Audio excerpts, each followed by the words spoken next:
Professor Nageswararao కాదు, కరుడుని గట్టిన తీవ్రవాది, నక్సలైట్, బీజేపీకి వ్యతిరేకవాది, మేధావి కాదు. దేశంలో కమ్యూనిస్టు రక్తాన తాగినటువంటి వ్యక్తి.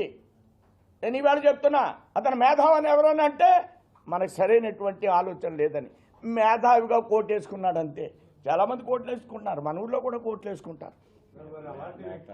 అలాంటి మేధావి అడిగే రైట్ ఏంటంటే, నువ్వు కమ్యూనిజాన్ని స్వీకరించావు, ఇవాళ కమ్యూనిస్టు దమ్ము ఉందని కానీ అడుగుతున్నా, ఛాలెంజ్ చేస్తున్నా నేను. ఒక రాష్ట్రం ఉందా ఈ దేశంలో? అన్ని పోయిన తర్వాత ఇది స్వీకరించారంటే మేధావులు అయిపోయారు. పోయింది, కమ్యూనిజం అంతా సర్వనాశనం అయిపోయింది.